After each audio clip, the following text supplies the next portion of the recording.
أعوذ بالله من الشيطان الرجيم.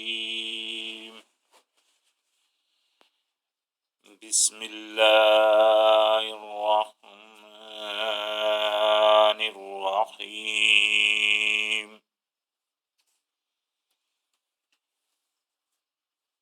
فلله الحمد رب السماوات ورب الأرض رب العالمين وله الكبرياء في السماوات والأرض وهو العزيز الحكيم. اما بعد، الحمدللہ ہمارا اختتام سورہ نحل پر ہو چکا تھا، اور انشاءاللہ آج یہاں سے سورہ الاسراء، جس کا دوسرا نام سورہ بنی اسرائیل ہے، اس کی شروعات ہے۔ اس کے جو دو نام، ایک تو سورہ بنی اسرائیل اور الاسراء، یہ اسراء کا لفظ اسی صورت کی یہ پہلی آیت میں انشاءاللہ آ رہا ہے، جہاں اللہ پاک نے فرمایا سبحان الذی اسری بعبدہ لیلا من المسجد الحرام الی المسجد الاقصی الذی بارکنا حولہ لنریہ من آیاتنا انہ هو السمیع البصیر۔ پاک ہے وہ جس نے سفر کرایا اسرا کا مطلب ہوتا ہے جو زمینی سفر، جو زمین کے اوپر رات کے یا اندھیروں کے وقت میں سفر کیا جائے اس کو بولتے ہیں اسرا۔ تو یہ لغت میں بھی اس کی یہی جو تفسیر ہے وہ ہے زمینی سفر، جو زمین کے اوپر کیا جائے اس کو بولتے ہیں اسرا۔ تو اللہ پاک نے فرمایا پاک ہے وہ جس نے سفر کرایا اپنے بندے کو رات کے وقت مسجد حرام سے مسجد اقصی تک، جس میں برکتیں رکھی ہم نے، اللہ پاک نے فرمایا اس کے ارد گرد، تاکہ دکھائیں اس کو اپنی نشانی۔ اللہ پاک نے نبی علیہ السلام کو ایک رات میں یہ سفر کروایا کہ وہاں سے مسجد حرام سے مسجد اقصی لے کر گئے۔ انہ هو السمیع البصیر، بے شک وہ سننے والا اور دیکھنے والا۔ اس آیت میں چونکہ لفظ یہ جو اسرا کا لفظ آیا ہے تو یہ زمینی سفر، خواب کے ذریعے تو زمینی سفر جو ہے وہ ایک اگر خواب ہو تو خواب میں تو بندہ وہ ایک خواب کی حالت ہوتی ہے، وہ تو انسانی جسم کے ساتھ وہ سفر نہیں ہو سکتا۔ تو یہ جو سفر ان کا ہوا، یہ اس آیت میں بھی جو بظاہر نظر بھی یہی آ رہا ہے وہ ہے جسمانی ہوا، جو اللہ پاک ان کو راتوں رات مسجد حرام سے مسجد اقصی تک لے کر گئے۔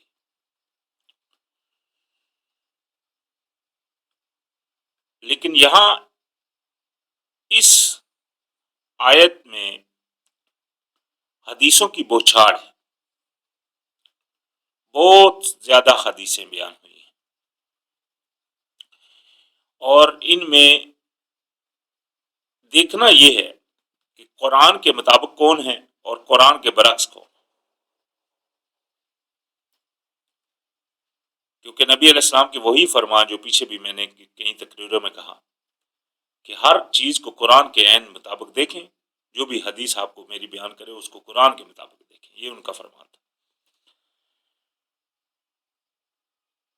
تو اس میں بہت ساری حدیثیں تو کچھ اس طرح کی ہیں جن میں یہ کوئی کہتی ہیں کہ وہ جو آئے جبرائیل علیہ السلام انہوں نے سینہ چاک کیا وغیرہ وغیرہ.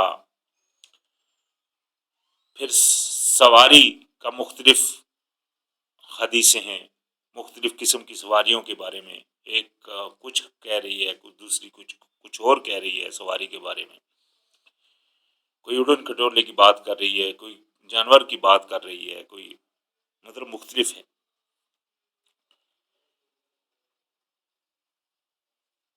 پھر اس کے بعد حدیثوں میں کچھ اس طرح کی حدیثیں ہیں جو دوران سفر میں بیان کرتی ہیں کہ رستے میں موسیٰ علیہ السلام کو، عیسیٰ علیہ السلام کو اور ابراہیم علیہ السلام کو دیکھا. ایسی حدیثیں ہیں جو کہتی ہیں کہ دیکھا نہیں، صرف ان کی آوازیں سنی. ایسی حدیث ہے کہ سفر میں جس جگہ پہ، جس درخت کے پاس موسیٰ علیہ السلام کھڑے ہوئے تھے وہاں نماز انہوں نے ادا فرمائی، وہاں گئے اور وہاں نماز ادا کی. اسی طرح اور حدیثیں ہیں جو کہتی ہیں کہ جب وہ پہنچے ہیں مسجد اقصی تو وہاں ان کو دودھ دیا گیا، شہد دیا گیا وغیرہ وغیرہ. بہت ساری اس طرح کی حدیثیں ہیں. پھر حدیثوں میں ایسی حدیثیں ہیں جو کہتی ہیں وہاں تمام انبیاء کی جماعت با جماعت نماز ادا ہوئی، کرائی نبی علیہ السلام نے. یہ بھی حدیثیں ہیں. پھر ایسی حدیثیں بھی ہیں جو کہتی ہیں وہاں سے پھر آسمانوں کی طرف چلے گی. پھر آسمانوں میں بھی مختلف حدیثیں، ایک حدیث نہیں ہے، مختلف حدیثیں جس میں کوئی یہ بیان کرتی ہیں کہ مختلف انبیاء علیہ السلام کا کئیوں کے لفظ، کئیوں کے نام وہاں ایک میں ہیں، دوسروں کے دوسری میں ہیں، یعنی کہ سب کے اکٹھے نہیں ہیں. کئیوں میں ایک دو کو زیادہ گنا گیا ہے، کئیوں میں ایک دو کو کم گنا گیا ہے.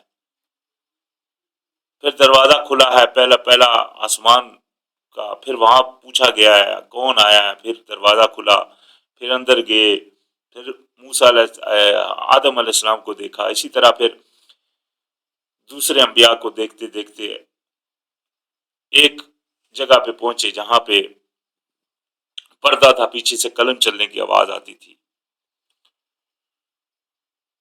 پھر ایسی حدیثیں ہیں جن میں نمازوں کی فرضیت کا بیان ہے، نمازیں فرض ہوئیں. ایسی حدیثیں ہیں جن میں نمازیں اور کچھ اور آیتیں دی گئیں جن کا بیان ہے. پھر ایسی حدیث ہے جو کہتی ہے کہ موسیٰ علیہ السلام تک آئے تو نمازیں فرض ہوئیں، نمازوں کے بعد پھر وہ موسیٰ علیہ السلام نے کہا آپ کی امت اتنی طاقت نہیں رکھتی، پھر جائیے واپس.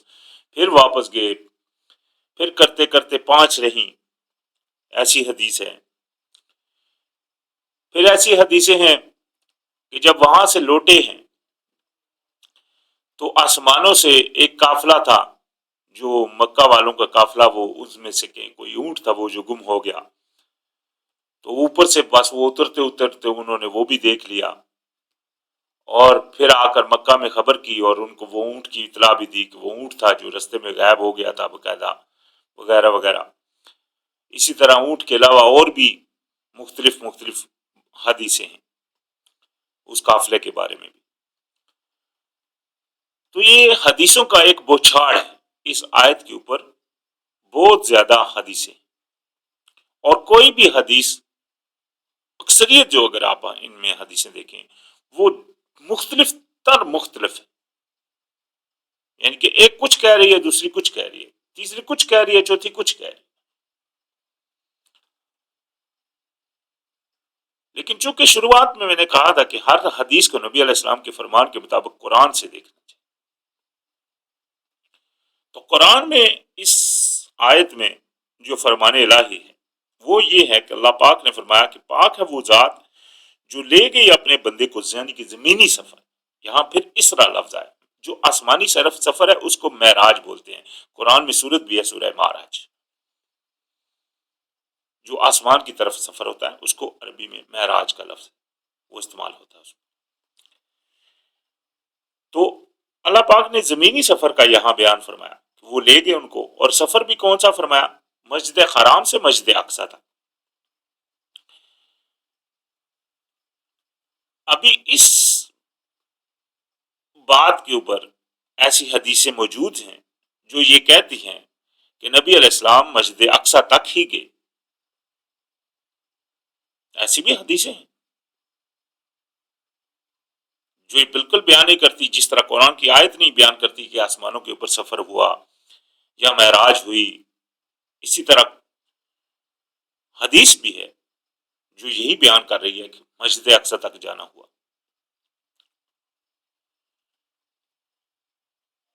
اور سورہ نجم میں کچھ لوگوں نے وہاں سے اس معراج کو جوڑنے کی کوشش کی ہے،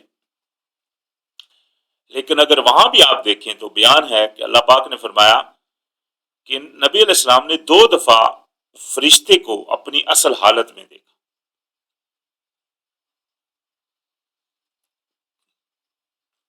ایک جب وہ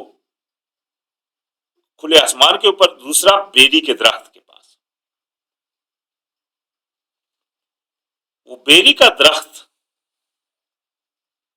قرآن میں اس کا بیان ہے، بیری کا درخت اس کے پاس ہے. اللہ پاک نے فرمایا ٹھکانہ باغ والا، جنت الماوا، ٹھکانہ باغ والا وہ ساتھ ہے. ابھی بیری کا درخت جو وہاں بیان ہے، اور حدیثوں میں جس طرح میں نے یہ پیچھے حدیثیں جو بیان کی ہیں ان میں نے ایک حدیث کا ذکر کیا ہے جس میں یہ بات ہے کہ نبی علیہ السلام نے اس درخت کے پاس نماز ادا کی جہاں موسیٰ علیہ السلام کھڑے ہوئے تھے، یعنی کہ وہ جہاں اللہ پاک سے ہم کلام ہوئے. حدیث میں کھڑے ہونے کے الفاظ ہیں. تو اس جگہ کے اوپر نماز ادا کی. ابھی قرآن میں بہت دفعہ موسیٰ علیہ السلام نے جب آگ جلتی دیکھی تو اپنے گھر والوں کو کھڑے کر کے اس درخت کی طرف گئے، تو وہاں اللہ پاک ان سے ہم کلام ہوئے. یہ سورہ طٰہٰ میں بھی آئے گی بات، اور بھی کافی دفعہ قرآن میں ہے. لیکن اس درخت کا نام کیا ہے یہ قرآن میں بالکل نہیں. وہ کون سا درخت تھا، کس چیز کا وہ درخت تھا، قرآن میں اس کا ذکر نہیں ہے. لیکن اگر آپ بائبل پڑھیں تو بائبل کی دوسری بک میں جہاں اللہ پاک نے یہی واقعہ بیان فرمایا، اس میں اس درخت کا نام ہے، اور اس سے پتہ چلتا ہے کہ وہ بیری کا درخت تھا جہاں موسیٰ علیہ السلام اللہ پاک سے ہم کلام ہوئے. تو بیری کے درخت کے پاس یہ حدیث بھی ہے کہ نبی علیہ السلام نے وہاں نماز ادا کی، اور وہ قرآن کی آیت بھی ہے جہاں بیری کے درخت کے پاس انہوں نے فرشتے کو دیکھا. تو یہ تینوں باتیں بالکل ایک دوسرے سے ملتی جلتی ہیں. تو اس سارے جو واقعے سے ظاہر بات جو سامنے نظر آتی ہے وہ یہی آتی ہے کہ نبی علیہ السلام کا سفر مسجد حرام سے مسجد اقصی کا تھا. اس میں کوئی معراج کی بات نہیں ہے. اور یہ جو نمازیں 5 پکڑی گئی ہیں یہ اس حدیث کے بنا کے اوپر پکڑی گئی جو یہاں اس آیت سے نکلتی ہے. جو آسمانوں کی حدیث انہوں نے بیان کی کہ آسمانوں کے اوپر پھر وہ گئے تو وہاں معراج ہوئی، پھر ان کو نمازیں فرض ہوئیں. تو یہ جو نمازیں 5 پکڑی گئی ہیں یہ سب جتنے بھی فقہ ہیں انہوں نے صرف اس حدیث سے پکڑی، جبکہ نبی علیہ السلام کا جو معراج کا واقعہ ہوا، یعنی کہ یہ جو اسرا کا واقعہ ہوا، یہ جو سفر ہوا، اس سے پہلے قریب 10 سال پہلے وہی کی شروعات ہوئی، اور نبی علیہ السلام نماز کی پابندی کرتے رہے، نماز بھی ادا فرماتے رہے. تو لازم بات ہے نماز تو شروع سے ہی فرض تھی. یہ 5 نمازوں کا جو تصور بنایا گیا، یہ صرف ان حدیثوں کی وجہ سے جو کہ قرآن کے بالکل برعکس ہیں، کہ نبی علیہ السلام معراج ہوئی اور وہاں گئے، حالانکہ قرآن میں اس کا کوئی ذکر نہیں. قرآن میں صرف اسرا کا ذکر ہے جو زمینی سفر ہے، اور وہ بھی اس آیت میں یہی بیان ہے کہ مسجد حرام سے مسجد اقصی تک، اور ایسے ہی حدیثیں بھی موجود ہیں جو اسی طرح کا بیان کرتی ہیں. اور قرآن میں جو نماز کے اوقات آئے ہیں میں نے پیچھے بھی بیان کیے ہیں، یہاں سورہ ہود میں گزری تھی آیت 114. اسی طرح اسی صورت کی آگے آیت آئے گی جس میں اس صورت کی تھوڑی سی تفسیر ہے، اس آیت کی تھوڑی سی تفسیر ہے. رات کی نماز یہاں اس صورت میں انشاءاللہ بیان ہوگا، وہ آگے اسی صورت کی 78 نمبر آیت پہ جا کر انشاءاللہ اس میں رات کا اوقات، رات کے کون سے وقت نماز پڑھنی، یہ بیان ہے. باقی جو دن کے دونوں کنارے ہیں ان کا بیان سورہ طٰہٰ اور سورہ قاف میں انشاءاللہ آئے گا. اللہ پاک نے سورہ ہود کی آیت نمبر 114 میں فرمایا دن کے نماز قائم کیجئے دن کے دونوں طرف اور رات کی ساتھ میں. تو لہذا یہ 3 اوقات ہیں نماز کے. اور نماز چونکہ سورہ نساء کی 102 نمبر آیت میں بیان فرمایا گیا پوری نماز 2 رکعت اور آدھی نماز 1 رکعت، تو اس لحاظ سے دن میں بنی 6 رکعت، تینوں ان اوقات میں 2 رکعت، اور یہ بنتی 6 رکعت ہے. اور یہی وہ نماز ہے جو نبی علیہ السلام بھی ادا فرماتے تھے. اور اسی کی بنا کے اوپر ان کے بعد بھی اس طرح کے لوگ ہوئے. یہ تو بعد میں جب رد و بدل شروع ہوا، اصل دین کو بدل دیا گیا اور اس میں بگاڑ پیدا ہوا، اس میں اضافی چیزیں ڈالنی شروع کر دی گئیں. تو ان میں اضافیوں میں یہ جس طرح 5 نمازیں بھی ہیں، اسی طرح اور بھی بہت کچھ ہے. یہ میں انشاءاللہ الحمدللہ اپنے اس ترجمہ قرآن میں کافی پیچھے بھی بیان کر چکا ہوں، آگے بھی انشاءاللہ جہاں جہاں آیت آئے گی وہ بیان ہوتا جائے گا. تو لہذا قصہ مختصر جو اس ساری صورتحال کا ہے وہ یہ کہ یہ جو سفر تھا یہ زمینی سفر ہوا، اور اس میں نمازوں کا فرضیت نہیں ہوئی، بلکہ یہ سفر ایک اللہ پاک نے ان کے لیے نشانی بنایا، اور وہ مسجد حرام سے مسجد اقصی تک گئے. تو فرمایا وَآتَيْنَا مُوسَى الْكِتَابَ، اور یہاں سے پھر ابھی موسیٰ علیہ السلام کے وہ واقعات شروع ہو گئے. چونکہ اس کا سورت کا نام دوسرا نام بنی اسرائیل بھی ہے، تو بنی اسرائیل کے جو حالات اور واقعات ان کے دور میں جو ہوئے، جو اللہ پاک نے ان سے وعدے لیے، اور پھر ان کو اللہ پاک نے اپنے حکموں کے اوپر پورا عمل کرنے کی تاکید فرمائی، اور جو کوئی اس سے ہٹے گا اس کی سزا کا بھی حکم سنا دیے کہ اس کے ساتھ پھر کس طرح کا عمل ہوگا. تو پھر جب موسیٰ علیہ السلام کے بعد ان لوگوں نے اس کتاب کو چھوڑا اور اللہ کے بتائے ہوئے رستے سے ہٹے، تو ان کے اوپر پھر جو جو سختیاں ہوئیں وہ واقعات کچھ اس میں آئیں گے انشاءاللہ آگے. تو یہاں سے ابھی انہی کا تذکرہ شروع ہوا. تو فرمایا وَآتَيْنَا مُوسَى الْكِتَابَ، اور ہم نے لائے تھے ہم موسیٰ علیہ السلام کے پاس کتاب، وَجَعَلْنَاهُ هُدًى لِبَنِي اسرائیل، اور ہم نے بنایا تھا اس کو ہدایت بنی اسرائیل کے لیے. اللہ تتخذوا من دونی وکیلا، اور یہ یعنی کہ اس میں جو مین پیغام تھا وہ یہ کہ نہ پکڑنا میرے علاوہ کسی کو بھی اپنا کارساز صرف اللہ کے علاوہ کسی کو کارساز مت سمجھنا، نہ ہی پکڑ۔ انہوں نے جو بگاڑ کیے اس حکم میں، کون کون سے کارساز انہوں نے پکڑے، کیا کیا ظلم انہوں نے ڈھائے، ان میں سے جو ظالم ہوئے، تو یہ آپ کو بائبل میں بہت سارا ان کا واقعات ملتے ہیں۔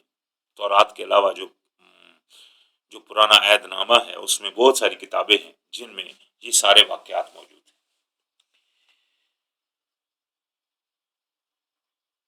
تو فرمایا ذریات من حملنا مع نوح، اولاد ان میں سے جن کو ہم نے سوار کیا تھا ساتھ نوح علیہ السلام کے۔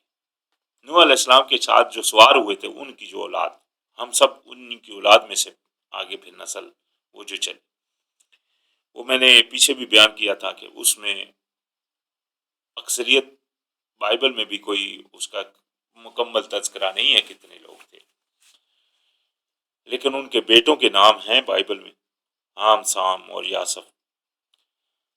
اور اس کے علاوہ کچھ ایسے قول ملتے ہیں جس میں 82، 80 اور 82 کے قریب کچھ آدمی تھے، اللہ علیہ۔ تو فرمایا انہ کان عبدا شکورا، بے شک وہ جو تھے، یعنی کہ جو حضرت نوح علیہ السلام تھے، وہ تھے غلام شکر گزار، یعنی کہ جو شکر گزاری کرتے تھے اللہ پاک کے غلام ایسے تھے وہ کہ وہ شکر گزاروں میں سے۔ تو فرمایا فقدینا الی بنی اسرائیل، اور ہم نے لکھ دیا تھا، پکا کر دیا تھا طرف بنی اسرائیل کی، فی الکتاب، کتاب میں، یعنی کہ ان کی کتاب میں یہ بات لکھ دی گئی تھی۔ یہ وہ کتاب نہیں ہے تورات، یہ اس کے بعد جو کتابیں، تو لازم بات ہے ان کے بعد وہ بھی بائبل میں آپ کو ملتی۔ تو انہوں نے لکھ دیا تھا لتفسدن فی الارض مرتین ولتعلن علوا کبیر، کہ تم فساد کرو گے زمین میں 2 دفعہ اور بڑائی کرو گے بلندی والی بڑائی، یعنی کہ بلند اپنے آپ کو کرو گے، بڑے بننے کی کوشش میں اپنی بڑائی کرو گے، یعنی کہ تو فَإِذَا جَاءَ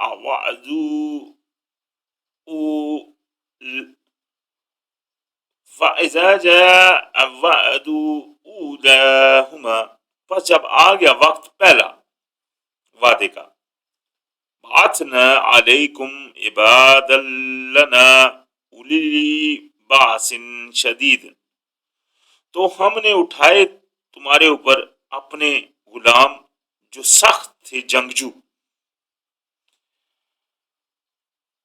فجاسوا خلال الدیار، تو وہ گھس گئے اندر تمہارے گھروں میں، وکان وعدا مفعولا، اور وہ وعدہ پورا ہو کر رہا۔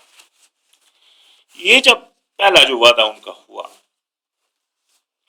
جس میں ان کے ساتھ یہ عمل ہوا کہ جنگجو قوم ان میں آئی، یہ بھی دیکھیں اللہ پاک نے اس جنگجو قوم کو بھی اپنا بندے قرار دیا، لازم بات ہے وہ بھی اللہ کے ہی بندے تھے، گو کہ وہ مسلمان نہیں تھے، یعنی کہ بندے تو اللہ کے ہی بھیجے تھے، اللہ پاک نے ان کو سزا دی تو ان کے اوپر دوسرے لوگ مسلط فرما دیے۔ آج ہمارے اوپر بھی کس طرح کے لوگ مسلط ہیں، یہ ہماری بھی سزا ہے۔ تو لہذا محاسبہ ہمارا کام بنتا ہے کرنا، جس طرح ان لوگوں نے بھی محاسبہ کیا جب ان کے اوپر پہلے یہ واقعہ ہوا۔ تو یہ ہم واقعہ پڑھ کر آئے ہیں سورہ بقرہ میں کہ وہ لوگ اکٹھے ہو گئے، ساموئیل نبی کے پاس اور کہنے لگے ہمارے لیے کوئی بادشاہ مقرر کر دیجئے تاکہ ہم اپنے مطلب وہ جنگ کریں. تو ان کے لیے وہ طالوت کو مقرر کیا گیا.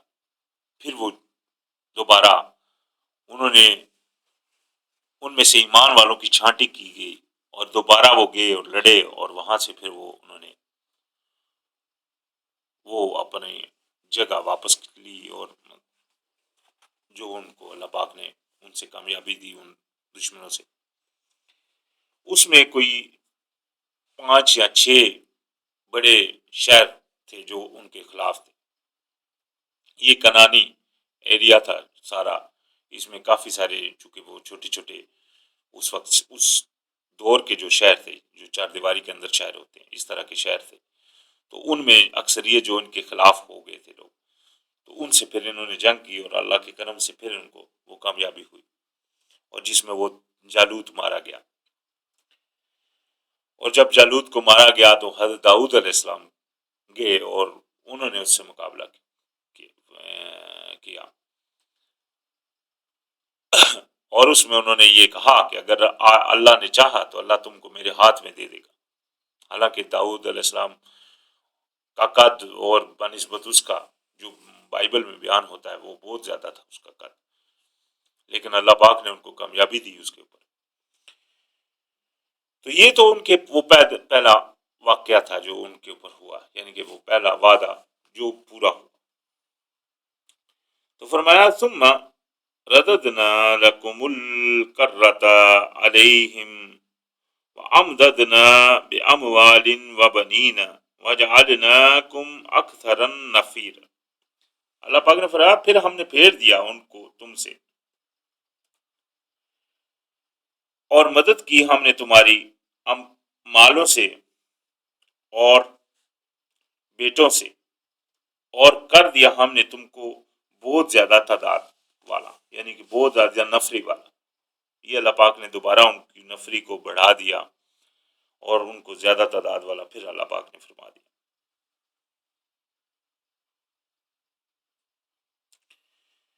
تو فرمایا ان احسنتم, اگر تم اچھائی کرو گے, احسنتم لانفسکم تو اچھائی کرو گے اپنے لیے, وَإِن سَعْتُمْ فَلَهَا اور اگر تم برائی کرو گے تو تمہارے لیے. فَإِذَا جَاءَ وَعْدُ الْآخِرَةِ اور جب آیا وعدہ دوسرا, یعنی کہ وہ تو پہلا وعدہ تھا جو ہو چکا تھا اور پہلے وعدے کے بعد اللہ پاک نے فرما دیا کہ اگر ابھی تم احسان کرو گے, اچھائی کرو گے تو تم اپنے لیے کرو گے اور اگر برائی کرو گے تو اپنے لیے کرو گے. یہاں بھی اللہ پاک نے 2 ٹوک جس طرح بیان ہوتے ہیں وہ فرما دیے کہ احسان تو اللہ پاک نے فرما دیا, آپ کو کامیابی دے دی, ابھی اس کے باوجود اگر آپ سیدھے رہیں گے تو اپنے لیے بہتری ہوگی, نہیں کریں گے تو اپنے لیے نقصان ہوگا. تو چونکہ وہ نہیں رہے پھر اس کے بعد پھر دوسرا وعدہ آیا. تو یہ جب دوسرا وعدہ آیا تو اللہ پاک نے فرمایا لِيَسُوءُوا وُجُوهَكُمْ وَلِيَدْخُلُوا الْمَسْجِدَ كَمَا دَخَلُوا أَوَّلَ مَرَّةٍ وَلِيُتَبِّرُوا مَا عَلَوْا تَتْبِيرًا. اللہ پاک نے فرمایا جب وہ دوسرا وعدہ آیا تو دوبارہ وہ گھس گئے, بگاڑنے انہوں نے تمہارے چہروں کو, بگاڑا انہوں نے تمہارے چہروں کو اور داخل ہو گئے مسجد میں جس طرح پہلے دفعہ داخل ہوئے تھے اور تباہ کر دیا, یعنی کہ جو انہوں نے تم نے بنایا تھا اس کو انہوں نے تباہ کر دیا, بڑائی سے تباہ کرنا, یعنی کہ اچھی طرح انہوں نے تباہ کیا. یہ جو دوسرا وعدہ جس کے بارے میں جو تورات میں بیان آتا ہے پرانے عہد نامے, وہ تھا نبوکد نظر جو کہ بابلونیا کا بادشاہ تھا. بابل عراق کا شہر جو بابل, تو وہاں سے وہ جب آئے تو اس میں انہوں نے ان میں سے وہ لوگ بچے, اس میں کوئی شک نہیں, اس میں بھی جب انہوں نے آ کر یہاں سے قبضہ کیا اور ان لوگوں کو مارا، اور بہت بری طرح سے مار پڑی ان کو. قرآن جو پرانے عہد نامے میں ذکر ہے، انتہائی بری طریقے سے ان کو جو ہے نا وہ مار پڑی. لیکن اس میں بھی جو نیک بندے تھے، اس میں پیغمبر بھی تھے، تو ان کو اللہ پاک نے بچایا بھی، اس میں کوئی شک نہیں. تو لہذا یہ جو دوسرا وعدہ اللہ پاک نے ان کے اوپر پورا فرمایا. یہ جو قرآن میں پرانی امتوں کے جو ذکر ہوتے ہیں، اور خاص طور کے اوپر یہ بنی اسرائیل کا یہ جو ذکر ہے، چونکہ ان کو بھی کتاب دی گئی، شریعت دی گئی، ماشاء اللہ بڑے اولو الامر پیغمبر ان میں آئے. تو الحمدللہ اس کے بعد پھر جب ان لوگوں نے اس اللہ پاک کی دی ہوئی شریعت کو چھوڑا اور ہٹے وہاں سے،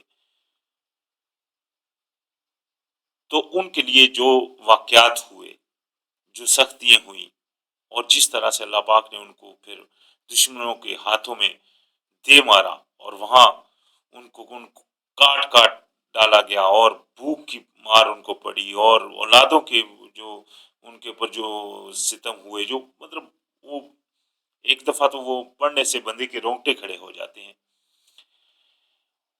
وہ ہمارے لیے بھی لازم بات ہے، وہی عمل ہے. ہمارے اوپر بھی اللہ پاک نے یہ کتاب نازل فرما دی، پھر اسی طرح اپنے پیغمبر کو بھی بھیج دیا. اور نبی علیہ السلام کے دور ہی میں، بلکہ عین وقت وہ جنگ احد کے دوران، جہاں کی جنگ کا جیتنا بہت ضروری عمل تھا، وہ نافرمانی کے اوپر اللہ پاک نے مزہ چکھایا. یہ بیان ہم سورہ آل عمران میں پڑھا ہے. اور وہاں اللہ پاک نے غم کے اوپر غم دیا. وجہ کیا ہوئی؟ کہ اللہ پاک کے حکم کی نافرمانی. اللہ پاک کے حکم کی نافرمانی کے بعد جیت ناممکن ہے. ذلت صرف ہار بنے گی گلے کا. یہی ہے اللہ پاک کی سنت جو پیچھے بھی چلی آئی، اور جو نبی علیہ السلام کے دور میں بھی رہی، اور آج بھی جو موجود ہے. آپ موجودہ حالت آج آپ کے سامنے دیکھ سکتے ہیں. پوری دنیا میں مسلمان کہنے والوں کی کیا کیفیت ہو رہی، کیا حالات ہو رہے ہیں. طاغوت کی غلامی، اصل رستے سے ہٹ گئے، اصل دین سے ہٹ گئے. دین جو اللہ پاک نے بھیجا تھا، اللہ پاک نے نبی علیہ السلام کو فرمایا کہ آپ اسی طرح قائم رہیے جس طرح آپ کو حکم ہوتا ہے. آج وہ اصل دین دکھنے میں نہیں آئے گا، کیونکہ وہ اس میں اتنا کچھ جمع کر دیا گیا ہے کہ وہ اصل آپ کو نظر نہیں آئے گا. مثال کے طور کے اوپر دودھ کا، خالص دودھ کا ایک گلاس ہو، تو آپ اس میں بالٹی پانی کی ڈال دیں، تو وہاں سے آپ خالص دودھ کس طرح نکالیں گے؟ وہ ڈھونڈنا مشکل ہوگا، کیونکہ سب سفید نظر آئے گا آپ. تو لہذا یہی عمل ہے جو نبی علیہ السلام کے دور میں جو دین تھا، اس کو بدل کر اس میں اتنا کچھ ڈال دیا گیا کہ وہ اصل چیز نظر نہیں آ رہی. نمازیں جس طرح پیچھے ہم اسی صورت کے شروعات میں پڑھا ہے، 3 کی 5 بنا دی گئی، اور 5 کی بھی آگے کتنی بنائی جا رہی ہیں، یہ بھی اب ہمارے سامنے. نماز کے پڑھنے کا طریقہ کار قرآن میں فرمایا گیا کہ نہ اونچی آواز میں پڑھنا ہے اور نہ دل میں، بلکہ اس کے بیچ کا راستہ اختیار کرنا. اس کے باوجود بھی اسپیکروں کے اوپر نماز پڑھی جاتی ہے، لاؤڈ اسپیکر کے اوپر اللہ کے حکم کی دھجیاں اڑائی جا رہی. تو کہاں سے پھر آپ کو وہ مل سکتا ہے؟ ایک حرف تھا، بنی اسرائیل نے خطتن بدلا، تو ان کے لیے کیا سزا ہوئی؟ قرآن میں اس کا بیان ہے. تو لہذا محاسبہ کرنا ہمارے اوپر لازم ہے. اللہ پاک کا بھیجا ہوا پیغام ہمارے ہاتھ میں ہے الحمدللہ. اس کو کوئی نہیں بدل سکتا. یہ اللہ پاک کی سب سے بڑی نعمت ہے. اس کے مطابق کر لیں. یہی بات یہ انشاءاللہ اگلی آیتوں میں آ رہی ہے. تو فرمایا عسیٰ ربکم ان یرحمکم، تو قریب ہے تمہارا رب رحم کرے تم پر. وَإِنْ أُدْتُمْ أُدْنَا، اور اگر تم عداوت کرو گے، دشمنی کرو گے تو ہم بھی کریں گے. وَجَعَلْنَا جَهَنَّمَ لِلْكَافِرِينَ حَصِيرًا، اور ہم بنا دیں گے جہنم کو کافروں کے لیے تنگی کی جگہ، یعنی کہ وہاں وہ جہاں تنگ کر دیے جائیں گے. تو یہ جو بیان آ گیا، یہ جو میں نے پیچھے تھوڑا سا بیان کیا کہ اللہ پاک نے فرمایا ان ھذا القرآن یہدی للتی ہی اقوام، بے شک یہ قرآن ہے جو ہدایت دیتا ہے اس کی جو رستے کی جو سب سے سیدھا ہے. اس کو بس پکڑ لیں، اس کے اوپر عمل پیرا ہو جائیں تو آپ سیدھے رستے کے اوپر لگ جائیں گے. لیکن اکثریت کا مسئلہ آج یہ ہے کہ قرآن میں صاف آیت ہونے کے باوجود بھی، جس طرح میں نے پیچھے کہا کہ ایک گلاس دودھ میں پوری بالٹی گر گئی ہے جھوٹ کی، اضافی چیزوں کی، تو وہ دودھ اصل کہاں سے نظر آ سکتا ہے؟ یہی بات ہے. قرآن میں صاف واضح حکم بھی ہے. مثال کے طور کے اوپر وضو کا قرآن میں ذکر ہے. آپ وضو کس طرح کرنا ہے؟ نماز کے لیے آپ نے اللہ پاک نے فرمایا جب بھی نماز کے ارادہ کریں تو کھڑے ہونے سے پہلے، یعنی کہ نماز کے لیے وہ اللہ پاک نے فرمایا آپ وضو کریں. تو وضو کا طریقہ اللہ پاک نے قرآن میں بیان فرما دیا. لیکن آج اکثریت آپ دیکھتے ہیں وہ قرآن کے برعکس وضو کر رہے ہیں.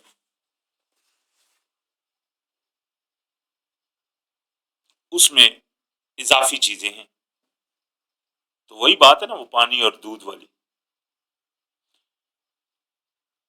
تو لہذا جو قرآن کے اوپر اب آپ عمل پیرا ہو گئے، اگر سب ان باقی چیزوں کو جو آپ کو دوسرے تیسرے فقہ وغیرہ سے ملی جو قرآن کے برعکس ہیں، اگر آپ نے ان کو چھوڑنے میں اگر آپ کامیاب ہو گئے اور آپ نے سیدھے رستے یعنی کہ اس قرآن کے اوپر اپنی زندگی کو لگا لیا، کیونکہ یہی ہے اللہ کا پیغام اور نبی علیہ السلام کی سنت. یہ قرآن نبی علیہ السلام کے اوپر پیغام آیا اور نبی علیہ السلام نے اس کے اوپر عمل کر کے دکھایا. یہی ہے وہ قرآن. اور اس میں مکمل ہے بیان، اس میں بھی کچھ یہی وہ آیت ہے جس میں اللہ پاک نے فرما دیا بے شک یہ قرآن ہے جو ہدایت کرتا ہے اس راستے کی جو سب سے سیدھا ہے. اور یہی نہیں، ساتھ ہی فرمایا وَبُشْرَا وَيُبَشِّرُ الْمُؤْمِنِينَ الَّذِينَ يَعْمَلُونَ الصَّالِحَاتِ أَنَّ لَهُمْ أَجْرًا كَبِيرًا، اور ساتھ ہی فرمایا کہ یہ خوشخبری دیتا ہے مومنوں کو، ان کو جنہوں نے عمل کیے نیک، کہ ان کے لیے ہے بڑا اجر. یہ ان کو خوشخبری دیتا ہے. تو لہذا اس سے بہتر اور کون سی چیز ہوگی؟ اور الحمدللہ اللہ پاک نے اس کو محفوظ فرما رکھا، کوئی بدل بھی نہیں سکتا. تو پھر کیوں نہیں اس کے اوپر عمل پیرا ہوا جا رہا، یا کیوں نہ ہوا جائے؟ ہر بندہ یہ سوچے.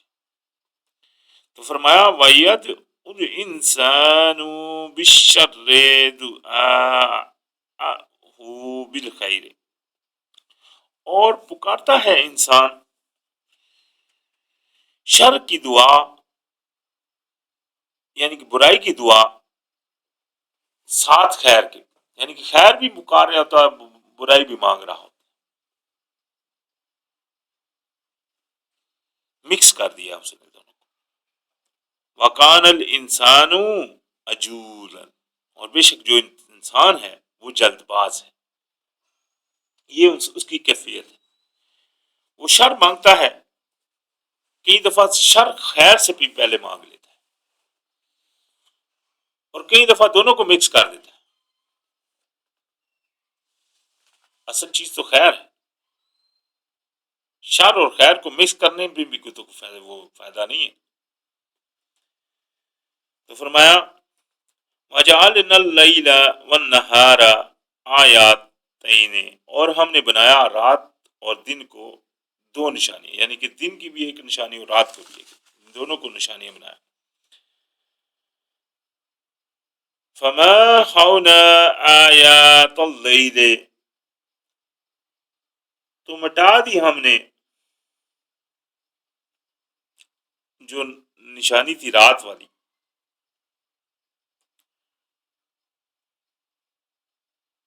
وَجَعَلْنَا آیَاتَ النَّهَارِ مُبْصِرًا، یعنی کہ وہ جو رات والی نشانی تھی اس کو ہم نے مٹانا بنایا، یعنی کہ اندھیرا بنایا، آرام بنایا، سکون بنایا.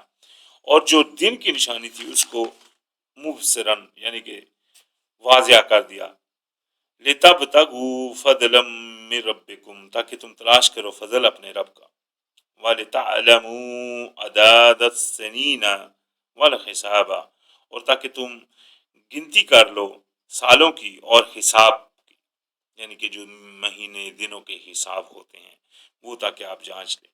یہ الحمدللہ اللہ پاک کی رحمت ہے. اللہ پاک نے بغیر کیلنڈر کے یہ سارا سسٹم پہلے سے ہی رکھ دیا. وَكُلَّ شَيْءٍ فَصَّلْنَاهُ تَفْصِيلًا، اور ہر چیز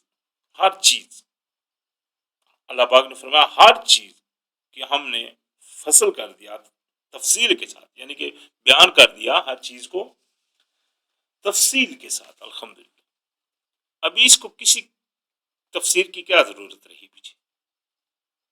اللہ پاک نے خود فرما دیا کہ اس کو اللہ پاک نے ہر تفسیر سے ممتاز فرما دیا، اپنی بہترین تفصیل سے اس کو خود ہی بیان فرما دیا. وَكُلَّ إِنسَانٍ أَلْزَمْنَاهُ طَائِرَهُ فِي عُنُوقِهِ، اور ہر انسان کے اللہ پاک نے فرمایا لازم کیا ہم نے شگن اس کا، یعنی کہ جو اس کی انسانی کتاب ہوتی ہے جس طرح ہم بولتے ہیں. اللہ پاک نے فرمایا اللہ پاک نے لازم کر دیا اس کا شگن فی عناقہ، اس کے گردن کے اندر فٹ کر دیا. اللہ پاک نے فٹ کر دیا. یہ اس کا یعنی کہ جو کچھ وہ کرے گا، اچھا کرے گا برا کرے گا، جو اس نے لکھا ہے، یعنی کہ تقدیر جس کو بولتے ہیں، اور جو کتاب وہ جو عمل کرتا ہے، جو لکھا جاتا ہے باقاعدہ اس کا، وہ یہ اس کے گلے میں ہے.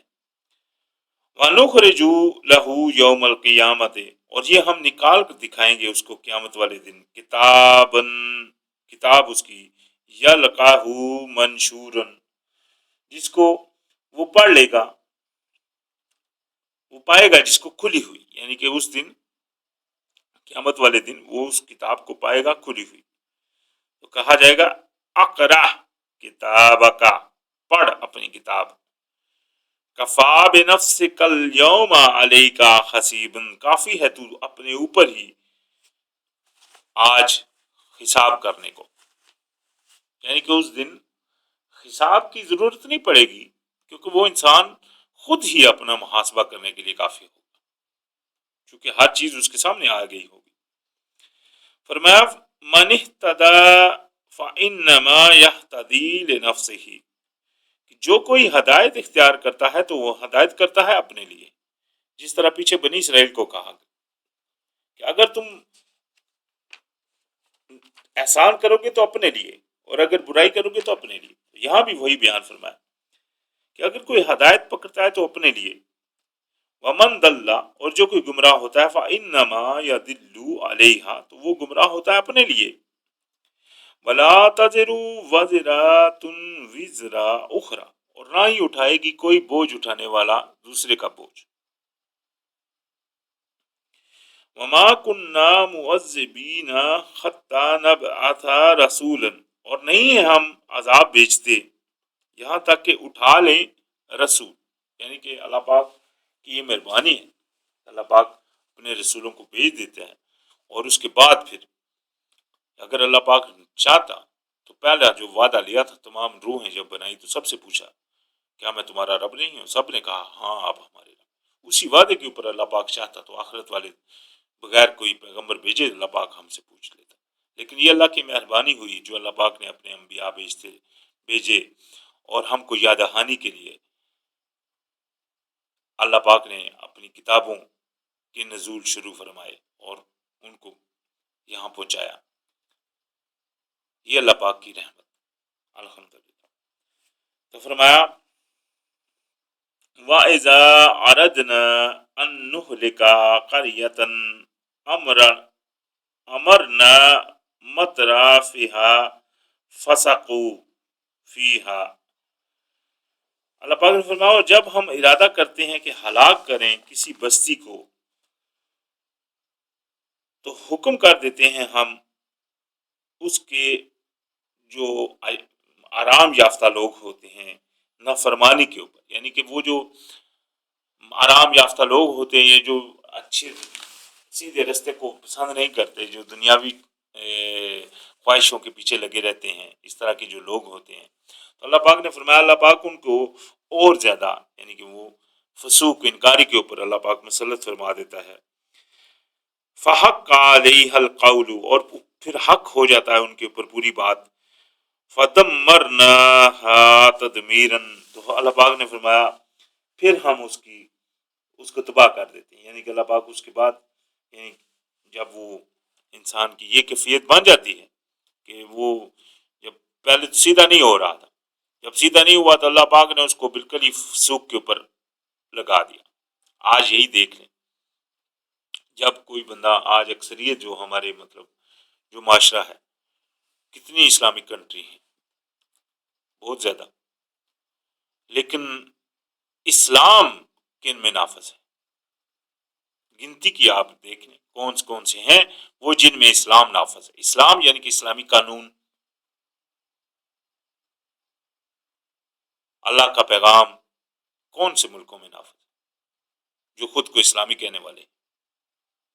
تو گنتی میں بھی آپ کو کوئی ایک آدھا بھی ہوگا جو شاید اس میں بھی پورا آپ کو نظام نہیں نظر آئے گا۔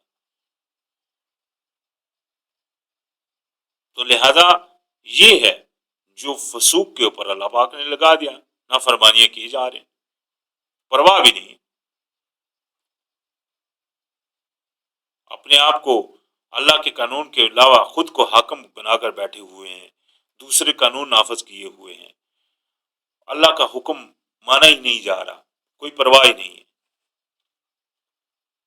تو یہی ہے نافرمانی جس کے اوپر وہ مسلط ہے۔ تو فرمایا وَكَمْ أَهْلَكْنَا مِنَ الْقُرُونِ مِنْ بَعْدِ نُوحٍ فَكَفَى بِرَبِّكَ بِذُنُوبِ عِبَادِهِ خَبِيرًا بَصِيرًا۔ اور ہم نے ہلاک کر چکے بستیوں کو بعد نوح علیہ السلام کے، اور کافی ہے تمہارا رب ان کے اپنے گناہوں کے اپنے غلاموں کے جاننے والا اور دیکھنے والا، یعنی کہ اللہ پاک کافی ہے ان سب کے گناہوں کو جاننے اور دیکھنے والا۔ تو فرمایا من کانا یرید العجلۃ عجلنا له فیہا ما نشاء۔ اللہ پاک نے فرمایا جو کوئی چاہتا ہے جلدی، یعنی کہ دنیاوی زندگی دنیاوی خواہشیں جلدی چاہتا ہے تو ہم اس کے لیے جلدی کر دیتے ہیں، لیکن جس کے لیے چاہتے ہیں، ہر کسی کے لیے یہ چھٹی نہیں ہے، یہ بھی جو ہے ہر کسی کے لیے نہیں، جتنا اور جس کے لیے چاہتے ہیں۔ اللہ پاک نے فرمایا جو کوئی مثال کے طور پہ بندہ ایک بندہ جو دنیا ہی مانگنا شروع کر دیتا ہے تو اللہ پاک اس کے لیے بھی ہر کسی کو نہیں دے دیتے دنیا، لیکن یہ بھی جس کے لیے چاہتے ہیں اور جتنا چاہتے ہیں اس کو دنیا میں دے دیتے ہیں۔ نریدو لمن نریدو، جتنا چاہتے ہیں۔ ثم جعلنا لہو جہنم، پھر ہم بنا دیتے ہیں اس کے لیے جہنم، یصلاھا، داخل ہوگا اس میں، مذموما مدحورا، یعنی کہ رندہ درگاہ ہوا پرے ہوا، دور ہٹا ہوا، اس طرح وہ جا کر اس میں داخل ہوگا۔ من اراد الآخرۃ وسعى لها سعيها، جو کوئی ارادہ کرے آخرت کا اور اس میں کوشش کرے جتنی اس کی کوشش، چاہے ہو ضروری ہے یعنی کہ چاہیے، وَهُوَ مُؤْمِنٌ اور ہو وہ مومن بھی، فَأُولَٰئِكَ كَانَ سَعْيُهُم مَشْكُورًا تو وہ ہے جس کی کوشش جو ہے وہ یعنی کہ مشکور ہو گئی، دیکھی جائے گی، قدر کی جائے گی یعنی کہ اس کوشش کی۔ کُلًّا نُمِدُّ ہَٰؤُلَاءِ وَہَٰؤُلَاءِ ہر کسی کی ہم مدد کرتے ہیں، چاہے وہ یہ ہو چاہے وہ ہوں، من عطاء ربک اپنے عطا اپنے رب کی طرف سے، وما کان عطاء ربک محظورا اور نہیں ہے تمہارے رب کی عطا رکی ہوئی، یعنی کہ اللہ پاک کی طرف جو کوئی جس طرح کا معاملہ پیش کرے گا، جس طرح سے اللہ کے حضور میں حاضر ہوگا، اسی طرح کا اللہ پاک سے آگے وہ پائے گا۔ آج کرو نہیں واز کرو کو، یہ لین دین کا اللہ پاک کے ساتھ اسی طرح کا معاملہ۔ بنی اسرائیل کی جو پیچھے واقعات بیان ہوئے، اگر وہ صحیح رہتے اللہ پاک نے ان کو کیا، اگر احسان کرو گے تو اپنے لیے کرو، اللہ پاک نے فرمایا تھا کہ تمہارا اللہ قریب ہے کہ تو اللہ تم پر رحم کرے، لیکن اگر تم عدوت کرو گے تو وہ بھی اللہ بھی تم سے دعوت کرے۔ یہ تو اس طرح کا معاملہ ہے۔ اگر آپ چاہتے ہیں کہ اللہ پاک آپ کے اوپر رحم کریں اور آپ سیدھے رستے کے اوپر لگے، تو آپ کو پہلے اللہ پاک نے فرمایا، قرآن کی آیت میں گزر چکا ہے، اے نبی آپ سے لوگ میرے بات سے پوچھتے ہیں، کہہ دیجئے میں تو قریب ہوں، جب بھی کوئی پکارنے والا مجھے پکارتا ہے میں اس کی دعا قبول کرتا ہوں۔ تو ان کو بھی چاہیے کہ وہ عمل کریں جو یعنی کہ اللہ پاک یعنی کہ اللہ کی کہے کے مطابق عمل کریں۔ تو لہٰذا یہ اس طرح کا معاملہ ہے اللہ سے۔ تو فرمایا انظر کیف فضلنا بعضهم علی بعض، دیکھو ہم نے کس طرح فضیلت دی ہے بعض کو بعض پر۔ وللآخرات اکبر درجات واکبر تفضیلا، اور جو آخرت ہے وہ بڑی ہے درجے میں فضل کے لحاظ سے۔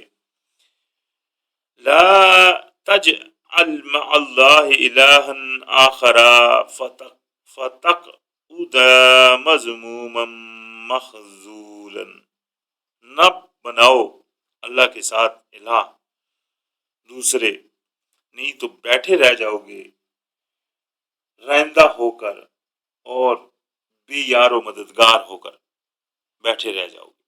لہٰذا اپنے آپ کو اللہ کی غلامی میں مکمل کر لیں، اسی میں بہتری ہے۔ اللہ پاک کا پیغام ہم تک پہنچ چکا، اللہ پاک نے اپنے رسولوں کے ذریعے اپنی سچی کتاب کو ہمارے تک پہنچا دیا۔ ابھی اس کے اوپر عمل پیرا ہو جائیں، اللہ پاک کو کارساز مکمل سمجھ لیں، بس سمجھ لیں آپ کا بیڑا پار۔